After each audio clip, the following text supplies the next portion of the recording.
Hello po, isang magandang araw po sa ating lahat and kumusta po kayo? Ako po si Melissa and Gemini, welcome po sa channel po natin. And very exciting ito guys, no? Tingnan natin kung ano po yung posible po na magiging hindrance po sa atin ngayong taon na to, which is 2026. And it's a horse, a year of the horse and a fire element. So kung titingnan po natin, Gemini is an air sign. And ang air sign, ang apoy at saka ang hangin, hindi masyadong maganda pag nagsama. So, siguro sa atin, pwedeng sabihin po natin na dahan-dahan lang po, no? Kung ang apoy kasi is a symbolize of our energy, kung ano yung iniisip mo, no? So, para po hindi ka po mababurn out or hindi po lilipad yung mga pangarap mo sa buhay ngayong taon na to, dapat po sabayan mo po siya ng practicalidad kasi ang horse kasi is also an earth element. So, nandyan na yung very practical ka. Although kasi ang horse kasi is a symbol of movement and an air is also a sign of movement. Kaso lang, wag lang ho masyado. Kumaga sa akin, wag kang makisabay po sa energy ngayong taon na to. Kung sakasakali man, no, like, kumaga sa akin is, if you wanna go with the flow, so, pagplanuhin mo muna kung ano man yung plano nyo. So, ito po yung pinaka-ano ng energy ngayong taon na to. Ngayon, tingnan natin, Gemini, kung ano po yung hindrance nyo, no? Kung ano po yung pinaka-obstacle na haharapin po ninyo this year. And, be reminded lang po, guys, na this is only a card reading, okay? Walang kapalaran po na nakataga sa bato, no? Dapat po malaman po natin, aware po tayo, and some of you pwedeng mag-resonate, pwede pong hindi. So, tingnan natin, no? So, this is just, for me, just only a fun way of aligning ourselves, no? Sa parating po na taon. Okay, Gemini, May 21 hanggang June 21. Air sign. So, anong mangyari po sa inyo? Ano po ang pinaka-hindrance? Okay, Diyos Ama, bigyan mo po ng basbas ang aking mga kamay, ang aking kaisipan. Bigyan mo ko ng total energy po ngayong taon na to. Okay, it's a good news. Okay, actually, ang card 8 of Wands, actually, is a symbol of movement, no? Parang may good news kayo. Usually, ito kasi good news siya. Parating na po siya sa inyo. Kumbaga sa akin, are you a messenger this year or taga-receive ka lang po ng balita? So, both ways po siya. Para sa akin, is very negative. Also, hindi po siya taliwas po sa isang Gemini kasi ang Gemini actually is messengers of God, no? So, para sa akin is also good sign. Parang hindi kayo air sign Gemini, parang hindi kayo parang sa akin align po kayo ngayong taon na to kasi ang 8 of Wands is hindi siya magiging hindrance, kundi para sa akin is yung flow po yan, no? Ang flow po ng energy niyo is perfect po siya, no? Para sa akin, ang ganda po ng sign po na to kung iaangkla natin sa Gemini, no? Okay, Gemini, May 21, tingnan po natin, kuha po ako dito ng 6, tapos magbigay po ako ng 3 card as a supporting po, no? As a support sa unang claim po natin. Okay, strength, consciousness, idea, subconscious, and 3 para okay, and alright, so eto. Okay, so ang overall card po natin is saan po siya nakabase? Pagdating po sa sakit, medyo mahihirapan po kayo sa inyong cholesterol. Ito po yung tinatawag po natin na parang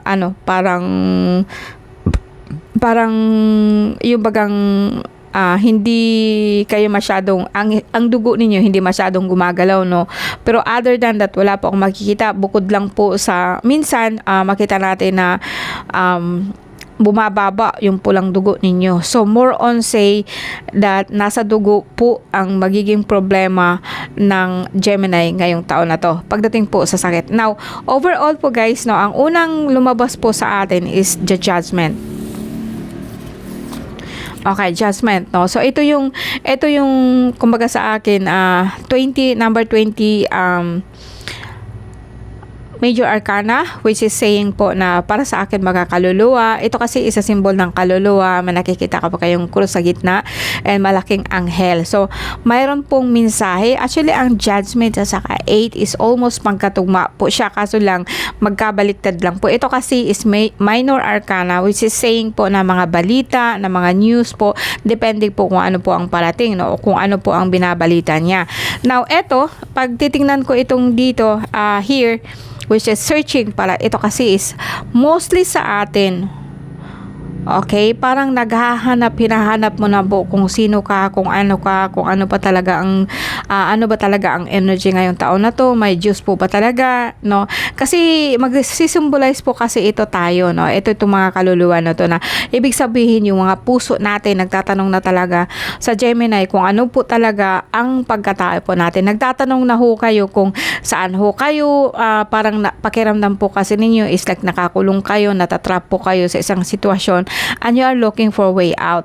So ito po, actually ang 8 of Wands, ito yung mga balita po na maririnig mo or you are searching for something na actually din makikita mo din. Now sabayan po natin ang ating subconscious, no, which is subconscious is restart, renew. Para sa akin is ang Ace of Wands actually is a very, very good sign na pagdating po sa pera, career, pagdating po sa like naghahanap ka na po ngayong taon na to or way po na paano ka po makapag-umpisa. Now, ang subconscious mind also telling you na may mga bagay po na magbabago or like deep inside po gusto mong magbago. Gusto mong magbago when it comes to financing, when it comes to mga idea kasi ang Ace of Wands is symbolize po siya ng parang may tumutulong sa iyo ba. Actually, I like this one symbol like a hand is helping you out. Kaso lang po, ikaw to na nagre-reach out kung ano po ang pwede mong gawin this year, kung ano po ang plano, yung mag-impisa ka ulit, no? Now, dito naman sa pinaka sitwasyon natin, no, na ang tinatawag po nga natin 8 of Wands is like hindi siya hindrance, kundi ito yung magiging mensahe po sa inyo everyday na may nakita din po ako dito na mga effort mo this year, parang hindi pa siya talaga magkakaroon ng katuparan, no? I mean to say na waiting ka po, naghihintay ka pa po, and minsan po talaga pong nahihirapan ka na, o like atat ka na, ano po ba ang pwede kong gawin, no? Marami kang mga pinunla pero hindi pa po siya nag-aani, ano po ang pwede kong gawin. So you are thinking na siguro mag-i-start po ako ng bagong negosyo to change everything. Now, alam ko po guys na marami sa atin po ang parang marami kayong pinapagawa, marami kayong pinapatrabaho pagdating po sa lupa, pagdating po sa mga documents, no? And may mga bata pa akong nakikita dito na kailangan pa po nila ng support. So along the way, trabaho pa rin at saka trabaho. Pero dito kasi sa baba po ng ninyo guys is something like death. So ang death is a symbol of movement. And bilangin po natin ng ating Major Arcana, more on makikita ko only 1, 2, 3, 4 against so marami po ang card na to. So mas marami po ang Minor Arcana. So pwede pong sabihin po natin na ang sitwasyon Gemini 2026 is nasa kamay mo, nasa sa iyo kung paano ka po mauunlad. Kasi eto kasing 7 of Wands nasa gitna po ng sitwasyon ninyo ngayong taon na to, like marami ho kayong mga pinunla, marami kayong ininvest po na naghihintay pa rin po kayo, and kinakaya ninyo or naghihintay pa rin kayo hanggang ngayon, and kumbaga sa akin as I said kinakaya, but dito kasi sa resulta is end po nitong sitwasyon na to is 9 of Wands or 9 of Pentacles, which is abundance, happy, and ayoko kasing sabihin po natin na lahat na lang po happy, no. Masasabi ko dito na kung gusto mong magbago, you have to work for it, no? Baga sa akin, kailangan mo trabahuin kung anong gusto mo. But first of all, dapat i-determine mo kung ano ang kailangan mo, ano ang gusto mo this year na mangyayari. Kasi marami po ako nakikita na sa surroundings mo. Unang-una po kasi, parang magagahol ka sa pera. So, yan po ang dahilan kung bakit ikakainit ang ulo mo. And, kumbaga, or sabihin po natin na tama na yung pagtitipid ko, tama na yung kulang, tama na yung, kumbaga sa akin, sawa ka na rin. This is the time na actually magkaroon ka po ng parang revelation sa sarili mo na kailangan ko na po talaga na magbago, no? Kailangan ko na talaga magbago ng mga desisyon ko, ayoko na ng ganito. Kasi unless po kasi na magdesisyon ka, Gemini kasi is like magulo minsan lang utak, no? Kasi lalo na po pagdating po sa mga bagay-bagay, no? Kasi alam ko na ang Gemini is changeable mind, no? Kapag hindi ka agad umiepekto o hindi ka agad-agad nakukuha yung gusto, parang iba na naman. Ito po ang pwede po nating pagpukusan ngayon, Gemini, ngayong taon na to. Although sabihin natin kasi ang message kasi depende kung anong laman. Pwede siyang sa pera, pwede siyang agad-agad, pwede siyang sa susunod ngayon is failure. Pwede sabihin po natin na kumbaga sa akin is like lahat kasi ang message is like balita, 'di ba?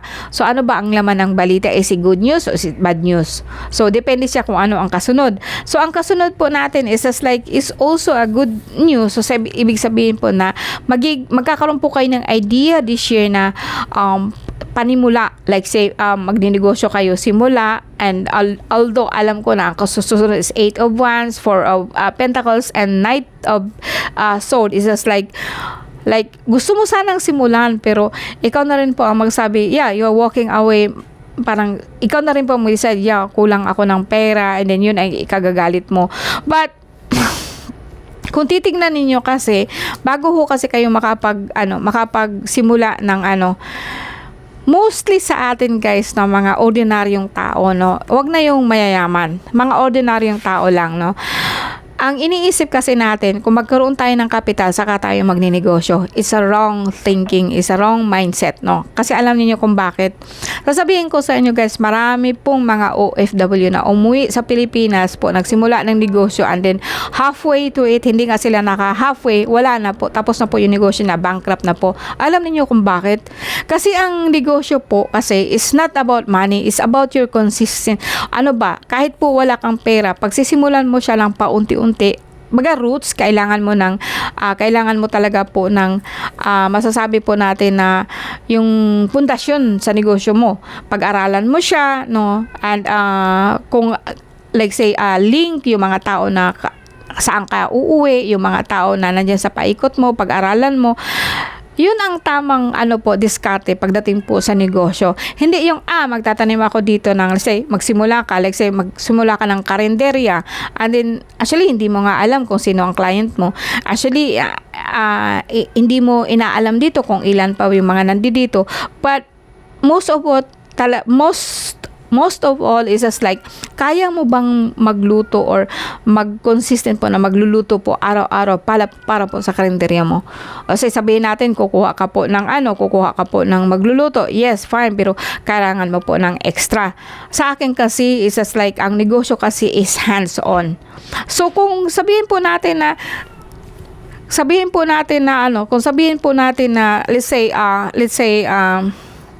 kung sabihin po kasi natin na kailangan mo po magsimula ulit, and then magplano ka po, then along the way po, ang capital po is basta lang po siya darating or dumarating po siya ng kusa kapag kailangan mo na, no? Eto kasi ang ganda ng card ninyo guys, Gemini, no? Although sabihin po natin na you are searching something kung sino ka talaga, but then kasabay na po kasi dito ang career mo. Hindi ko sinasabi na ang lahat ng buhay natin is about sa money, about sa pera, about sa car, but it's about everything, about who you are. Ito ang pinaka-konsepto po ng Gemini kasi hinahanap mo na ang sarili mo kung saan ka nakalugar. But in every endeavor in our life, actually, we need something na kailangan mo ng ganito, ganyan. Kasi we also have to face it na kailangan po natin capital. Yes, hindi po yan nawawala. Pero most of all, kailangan mo ng knowledge about something kung ano ang gusto mong umpisan, di po ba? So, magsisimula ka sa sarili mo. Kasi dito kasi marami ka pong ipapagawa, actually in fact bahay, no, and marami kang ipapayos ng mga dokumento, and then at the end parang okay siya, pero later on marirealize mo na meron ka na namang gusto na iba. Kasi lumabas kasi dito eh. And then, ang nakikita ko dito guys, some of you, o marami sa atin na Gemini po na mag-uumpisa po ng panibago sa buhay. Tapos hindi po nila kakayanin until the end. Okay? So, ito kasi is the ones, no, is also changing, and this one. So, lahat ito umpisa. Kumbaga sa akin, pag ang sun lumabas po siya sa card po ninyo, parang masasabi ko po na meron ka talagang gustong umpisahan this year. Pero ang sa akin, do you have the courage to push through? So, ito po ang mensahe ko po sa inyo ngayong taon na to. Ang message mo actually is nasa sa iyo kung tatanggapin mo siya o hindi, o kailangan mo. Pero more on, kasi ang conscious mind ng Gemini this year is talaga pong they are looking for something. More on, hindi sila they are looking for something, they are looking for themselves. Parang hinahanap mo ang sarili mo, or hahanapin mo ang sarili mo this year kung saan ka po talaga nakaangkla. It's not about money, it's not about business, no, ang sarili mo. Kasi ito kasi lumabas, straight siya na parang kumbaga sa akin is kailangan mong hanapin po ang sarili mo para kahit paano po makapag-umpisa ho kayo. Alright? Now, tignan natin dito sa pangalawang card kung okay ho ba siya, kung mag-click po ba, no? Lenormand po, tignan natin, alright?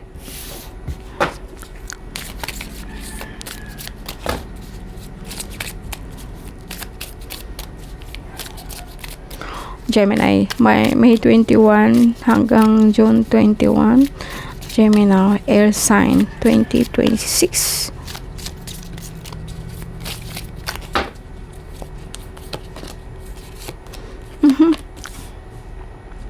Some of you, no, mostly sa atin parang hindi ho ako masyadong na ang Gemini po magfo-focus sa love life ngayong taon na to. More on makikita ko dito na more on magsisikap po siya ng panibagong simula. The star is the center of the card, no, parang sa spread, center of the spread. Alam ko po na some of you, mostly sa mga Gemini po, is may gumagawa sa inyo last time. Makikita ko yan dito na ang lalaki hirap po kayo, nahihirapan po kayo, no, last time or this year. Pero ang susunod kasi sa inyo, although mayroon kang pagdidesisyon na kailangan mo, the sun also lumabas din po dito, pero more on key, makikita ko dito ang magiging isa din sa problema ninyo is like ang partner po natin, no? Makikita ko dito na parang hirap po kayo sa partner ninyo, pero ang sentro ng card mo is the star. So cling sa pangarap mo, cling po kung anong gusto ninyo. And sabi ko nga sa inyo, it's just like maybe this year, maybe some of you like still pa ba sa relasyon. Alam ko naman na ang Gemini is very dependent, no, hindi po kayo umaasa ng kahit na sino, pero kung minsan po talaga ang partner mo ang minsan po ang papahirap po sa mga desisyon nyo. Isa ito sa mga nakikita ko. And some of you, some maybe not, no? And dito kasi sa akin, sa kabilang card ko sa una is like hindi ko nakikita dito yung namumroblema kayo sa lalaki. Pero pagdating po dito, it's just like eto kasing lalaki na to, kuminsan po meron siyang, alam mo na kalaguyo, kabit, na kuminsan po pinapahirapan po kayo. Pero not everything, not at all na na parang kumaga sa akin like pahirapan, kasi ang star at saka susi is magkatabi. So kung magiging open-minded po kayo, no, magiging open-minded kayo, talagang gusto mo talagang makalampas po sa sitwasyon ninyo, mahirap po yan guys pag nag-iisa po kayo. So sa akin, I encourage nyo na maybe this year po mag-umpisa po tayo, or 2026 mag-umpisa po ako ng community, which is everyone can ask me question, and then sagutin ko po sa inyo na lahat po kayo nakikinig.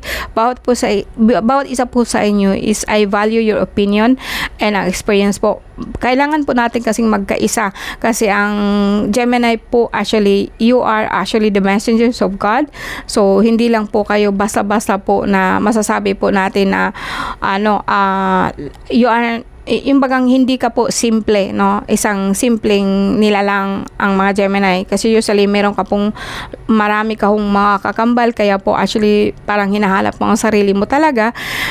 dahil kailangan mo i-express ang sarili mo in a way po na magagamit mo siya on your own good, hindi yung ibang tao ang gumagamit sa'yo.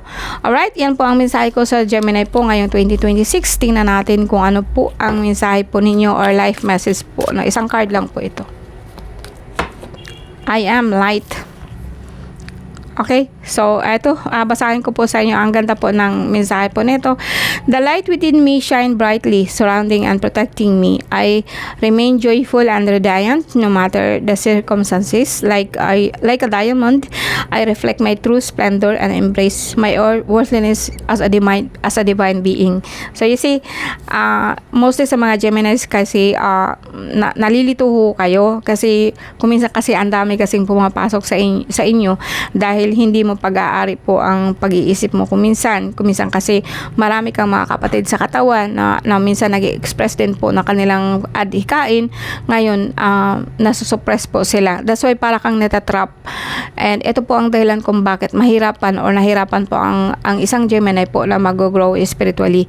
Thank you guys very much. Thank you very much. Yung huling sinabi ko, mali po yun. Ang ibig kong sabihin, kaya po nahihirapan po ang isang Gemini actually sa life nila kasi meron po silang mission dito sa mundo na kailangan po talaga nilang gampanan. And as long na hindi nila haharapin ang kanilang sariling lakas at sariling worth sa sarili nila, is like hindi po yun mangyayari. So reach out po kayo sa akin, sa lahat po ng mga nandito po na pagsisikapan ko po na kahit paano matulungan ko po kayo lahat. Maraming salamat po guys, and see you again next time.